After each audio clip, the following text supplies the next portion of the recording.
Hello everyone. In this video I wanted to answer a question from Neo Bertrando.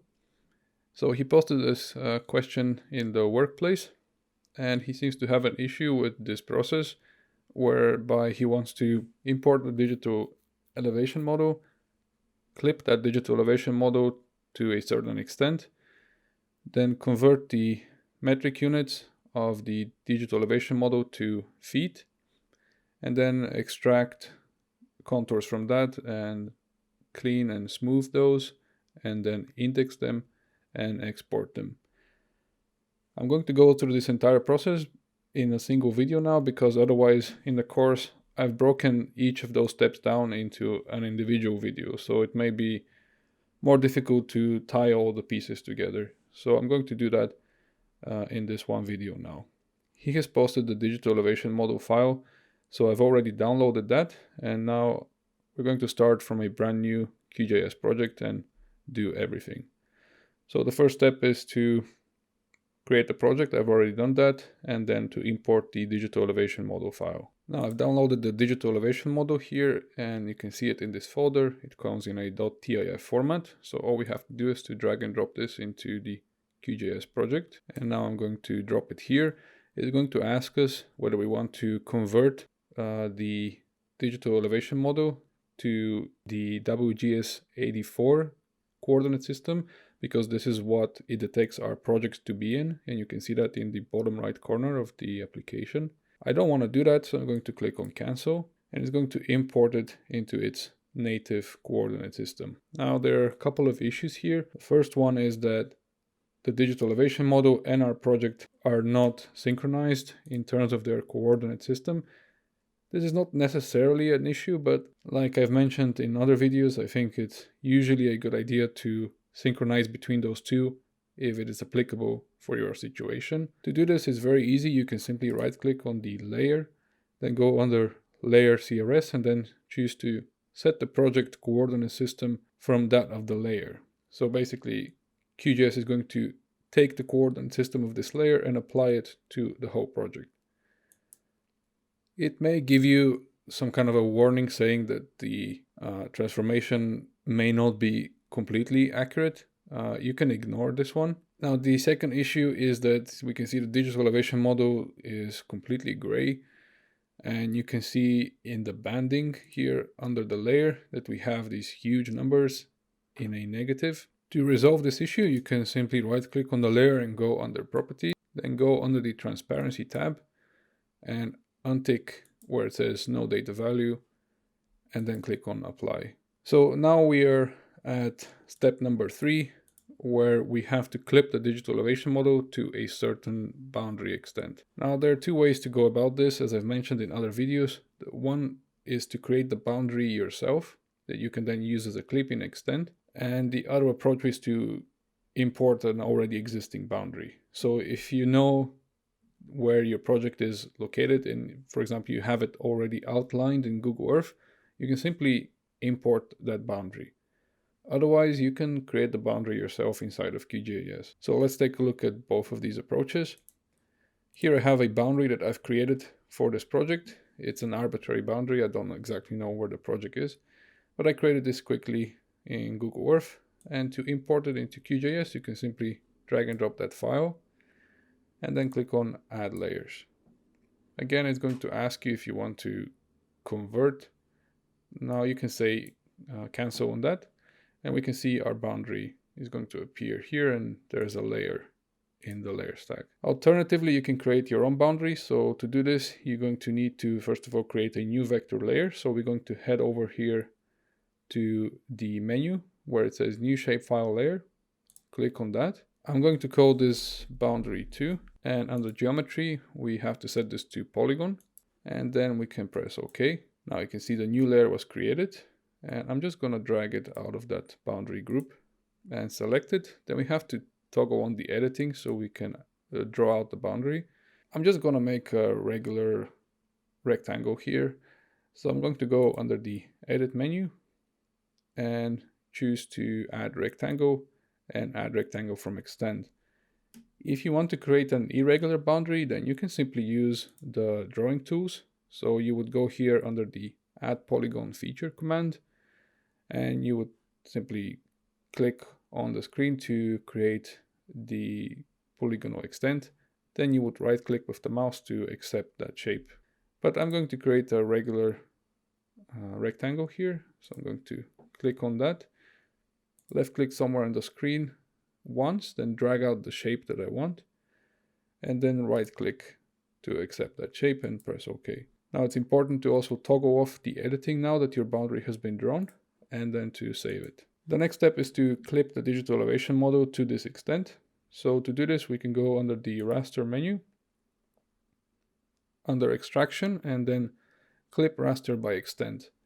Now this first command, clip raster by extent, works well if your boundary is a regular shape like this rectangle here.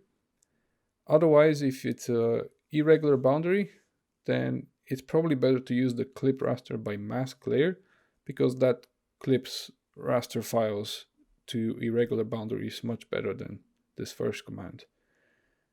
Now in this case, I'm just going to use the first command. Under input layer, we're going to specify our digital elevation model, and then for the clipping extent, we can click on the drop down arrow here, choose calculate from layer, and we can select our boundary 2 that we just created. Everything else can stay at default, and I'm just going to click on run and then close out of the algorithm. And I'm going to untoggle the visibility of all of the other layers, and we can see our clipped digital elevation model. So now we have completed the first 3 steps of this process. The next step is to convert the digital elevation model's values from metric to feet. And if we go back in the project and right click on this digital elevation model and go under properties, and then go under information, if you scroll down under the coordinate reference system tab, you can see that the units are in meters. So we have to convert those to feet first. To do this is very easy. We can simply use the raster calculator. And in fact, if you go in the course, I have a video on this under the section 6 conversions, then open unit conversions, and you can see the meters to feet. Likewise, if you go under the section 8 miscellaneous useful expressions, and then go under the raster calculator and scroll down, you can see the commands for conversions from meters to feet or feet to meters. This is just for raster conversion. So basically, to convert from meters to feet, we have to multiply the values of our digital elevation model by 3.28. Likewise, if you have to convert from feet to meters, you would multiply your digital elevation model values by 0.3048. So I'm going to go back into QGIS, and I'm going to right click on this layer and just rename it and call this digital elevation model meters. Then go under the raster menu, choose raster calculator. Then under the raster bands, I'm going to double click on our digital elevation model to bring it into the expression. And then I'm just going to click here on the multiply symbol and then type 3.28. And we have to choose a place where we want to save it to. So I'm going to click here on output layer on the dotted line. I'm going to call this DEM underscore feed and click on save. I will keep the add result to project checked on and press OK. Now our digital elevation model was imported, and we can see that if we expand it, the banding is going to be in feet, whereas our previous one was in meters. So we can untoggle the visibility of the previous digital elevation model. I'm just going to rename this to DEM feed. Right, so now we're at step number 5, contour extraction, and we're also going to perform the noise cleanup and the smoothing to our preference. So I'm going to go back to QGIS, select our digital elevation model, go under raster, extraction and contour. Let's say we want to extract 5 or maybe even 10 feet just to speed this up. Everything else can stay at default, and I'm going to click on run and close out of the algorithm, and we can see our contours were extracted. I'm going to select this layer, and now we're going to use the Generalizer 3 plugin to perform the cleanup and the smoothing. If you don't have this plugin, you can go under the plugins menu, manage and install plugins. And then under all plugins in the search field, type generalizer, and you can see generalizer 3. Click on install plugin, and you're going to see it appear somewhere in your toolbar, and the icon is going to look like this. So I'm going to open up this plugin, and under input line layer, we're going to select our contours, and you can see under algorithms, we have 3 sections: generalizing, simplifying, and smoothing. First of all, we want to remove any small unnecessary objects from these contours. In this case, we don't really have many of them, but those would be like little outlines like this one, but even smaller than these, that don't really contribute anything to the data, but make it heavier to use. So generally you would like to get rid of those. So under algorithm, I've set remove small objects, and for the threshold, you have to play with this value. Normally I'm going to start with something above 60, something like 75 meters. So this value is in the units that your digital elevation model is in, or rather your contour layer is in. This threshold value is basically going to detect any lines, any polylines that fall within this threshold. So the total length of those lines is going to be either at or below your threshold. I'm going to set something like 150 for the threshold and press OK to see how this works. You may have to do this a few times, so simply inspect the result every time and see if it is to your liking. Now you can see the new layer was created. It's called contours_memory. And compared to the previous layer, you can see what it actually got rid of. It was those small outlines here. It did got rid of some outlines that I would actually like to keep. So I'm going to go back to the plugin and make sure that you select the original layer.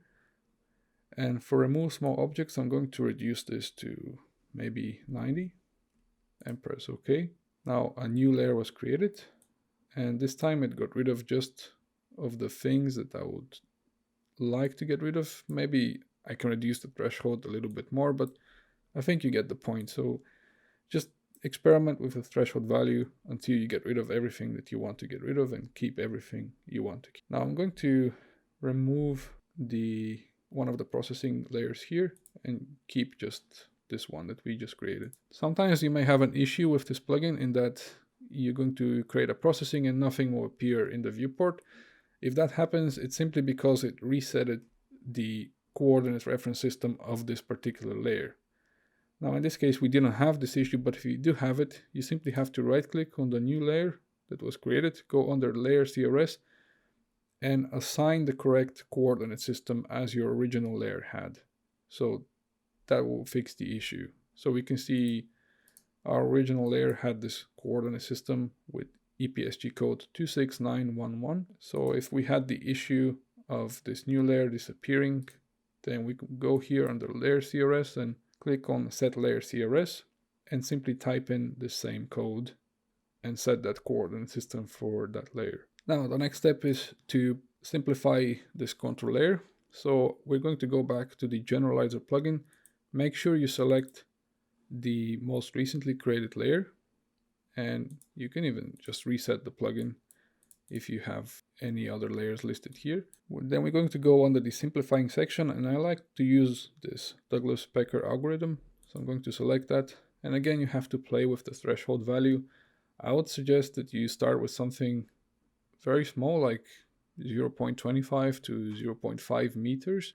But in this case, we are in feet. So I'm going to start with something like 1 to 2 feet at most, and then go up from there if you don't get enough optimization for your particular case. So I'm going to start with something like 0.5 and press OK.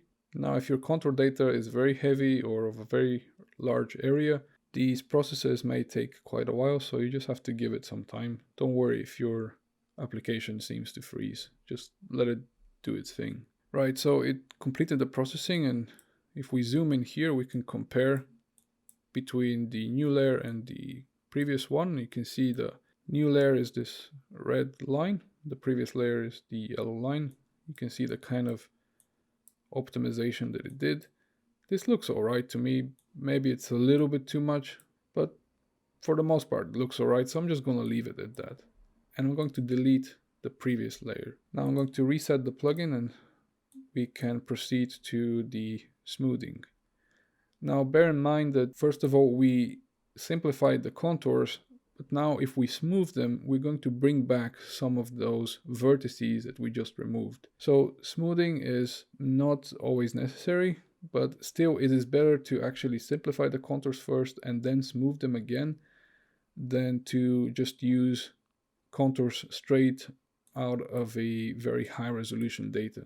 This is because those contours would normally have a lot more points than you actually need. So if you just do your own processing, first of all simplifying the contours and then smoothing them again, you're actually still gonna get rid of a lot more points from the data, and in this way make it lighter and easier to use. Now for the smoothing, I like to use this first algorithm, and again make sure that you are on the most recently created layer. And for this value called look ahead, I'm going to start with something like 3 or 4 usually at most. But again, experiment with those values and see what works for you. It's very easy to go overboard with this particular algorithm, so just be careful with that. Also feel free to try any of the other ones to see which one you like. I'll press OK on this, and now we can inspect to see what happened. Now you can see the yellow line compared to the red line, which was our simplified layer. The thing to be careful about here is to not smooth the contours so much that they deviate too much from the original data. You can see, for example, the kind of issue that we are getting here. So I'm going to delete this layer and create another processing and maybe lower the value down to something like 2. And I'm going to change the color of this new layer so we can get a better comparison.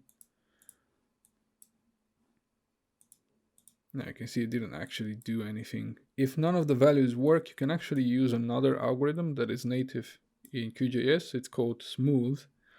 So if you go down here to the bottom left corner of the application and simply type smooth in the search field, you can see this smooth algorithm under processing algorithms. Double click on that. For input layer, select your contour layer, and then you have to play with the iteration and offset values. Don't touch the maximum node angle to smooth value. For offset, I'm going to set 0.5, which is the maximum value. And for iterations, I'm going to set this to something like 3, which is just going to make the line smoother. If you set the iteration down to 1, it's going to be more jagged, basically.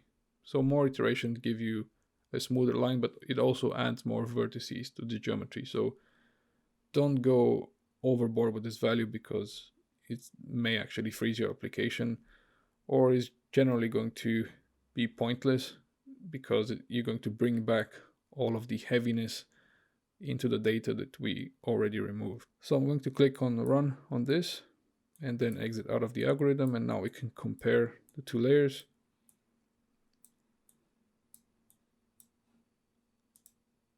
So for the most part, this looks alright to me. Maybe it's not perfect in some areas, but overall it looks alright. So I'm gonna leave it at that and turn off all of the other layers. And I'm going to call this layer contours underscore smooth.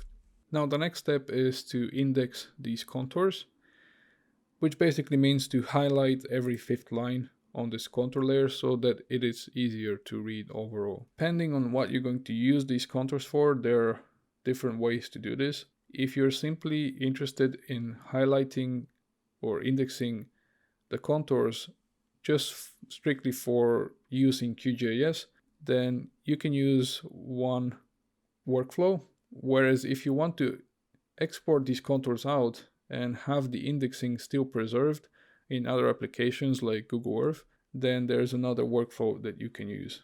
And I've highlighted those in the raster processing section under raster analysis and then contours. And you can see we have the contour indexing section here. So I've presented both of these workflows in this section. But in this case, I expect that Neo wants to use these contours in another application like Google Earth. So we're going to use the second workflow, whereby we're going to preserve the indexing style when we export these contours out. But if you want to know also the other workflow, then please check out the video that I just showed. So I'm going to select this contour smooth layer, and the first thing we have to do is to create a new attribute for these contours in the attribute table, so that we can more easily isolate just the contours that we want to highlight. So I'm going to go here under the open attribute table, and currently you can see we have 3 columns here. We have to create a 4th column which is going to contain our indexed contours. Now we know that these contours are at 10 feet interval, and we can even see this here under the elevation column. So if we want to index every 5th contour, then that is basically going to be 10 feet difference between the contours times 5, which is going to give us a 50 feet difference between the index contours. So basically you simply take the spacing of your contours and you multiply them by the index that you want to have, which is usually 5. And you're going to get the index difference between your contours. So if our contours were at 2 meters of elevation difference, we multiply that by 5 and that will give us 10. But in this case, it is 10 times 5, so we get 50. To create the new column, we're going to open up the field calculator. For the output field name, I'm going to call this index. And for the expression, we're going to have to call out this elevation column here. Now this name elev that we currently have is maybe different for your particular case. Usually QGIS is going to by default name it elev when you're extracting contours from digital elevation model. But if you're getting data from somewhere else, then this may be called something else like elevation or height. If you just check the attribute table for your particular contour layer, you're going to find what the name is, because this is the name that we're going to have to reference. But this name varies for every dataset. So just make sure that you know what it is when you're doing this kind of indexing of the contours. We're going to type a very simple expression that says if this elev column here, when divided by the index value that we want to have, remember this is for our particular case 50, so for your case it may be something else depending on the index that you want to have. If this is equal to 0, then comma, give us a value of anything. It may be any value here, but I'm just going to type 0.75. Otherwise, so we type another comma and a new field, give us nothing. Right, again, so we type an expression that says if this elevation, the values in this column called elev, when divided by 50, which is our index value that we want to have, give us a 0, then give us this value. Now this value is arbitrary, so you can type anything here. It can be 1 or 10 or 500, it doesn't matter. So just type some kind of a value. Otherwise, give us nothing. We're going to press OK on this, and you can see it's going to create a new column called index, and most of the contours here are going to have a value of null, which is nothing, but every 5th contour, a 50th contour, is going to have a value of 1 next to it. So you can see this is 6,700, this is 6,750, and so on. So now we called out every 50th contour in this index column. Now we can toggle out of the editing and press save. So what we want to do next is to assign a color to these contours based on the different columns that they have. So we want to call out a different color for the values that are listed under the index column. So these values here under the index column are going to have one color, and then all of the other values are going to have a different color. Now to do this, we are going to right click on the contour smooth layer and go under its properties. And under the symbology tab, we're going to switch this from single symbol to categorized. Now from the value field, we're going to click on this drop down arrow and click on index. And then we're going to choose the classify button in the bottom left corner. This is going to bring out two values. The first value is the one that we created. This is our index contours. And the second one is all of the other contours. So I'm going to select the first one, and on the symbol here I'm going to click, and now we can change the color for that. I'm going to set it from millimeters to meters at scale. And for the width, I'm going to leave this as it is and choose some kind of a red color from the color picker. And then I can click OK and apply and see how this looks. For all of the other values, I'm going to select this value and again choose some kind of a color for it. I'm going to leave this some kind of a grayscale color and again set this to meters at scale. Press OK and apply and see how all of this looks. I'm going to turn off the digital elevation model from the visibility of the layers here just so we can see more clearly. We have to change the colors of our contours a bit because this is not very visible. So I'm going to go back under the symbology here and first of all increase the width maybe to 1 for the index, maybe even a bit more, so 1.5 for the index. And then for all the other values I'm going to set a darker color and increase the width to 1 and press apply. Now bear in mind that the colors you set and the width, they have to be synchronized with the application in which you're going to be viewing this at. So if this is for Google Earth use, then sometimes it's better to set a brighter color for the non-index contours, so they're more visible against the dark background, but it will depend on the location of the project. I'm going to just leave it at that and press OK. The last one is simply to export these contours. So I'm going to go back in the project and now right click on these contours to then go to export and save features as. First of all, you have to decide on the format that you want to export to. I'm just assuming this is for Google Earth use, so I'm going to leave this at Keyhole Markup Language or KML, but you have also Esri shapefile if you want to use this in AutoCAD. I'm just going to leave it at KML now. From the fields to export, I'm going to untick all of them except for the elevation and index. Then under symbology export, you have to set this from no symbology to feature symbology. This is what is going to ensure that the style we just applied with these colors is going to be preserved and embedded into this layer so that we can actually also see it later in Google Earth. I'm going to untick add save file to map and then go here under file name and click on the ellipsis button. And I'm going to choose a location and call this contours 10 feet and press save. Then I'm going to press OK. The contours were exported, so I'm going to go in the folder where I saved them to, and I'm just going to double click on this layer to load it into Google Earth. And we can see all of our contours here, and the style that we applied was preserved.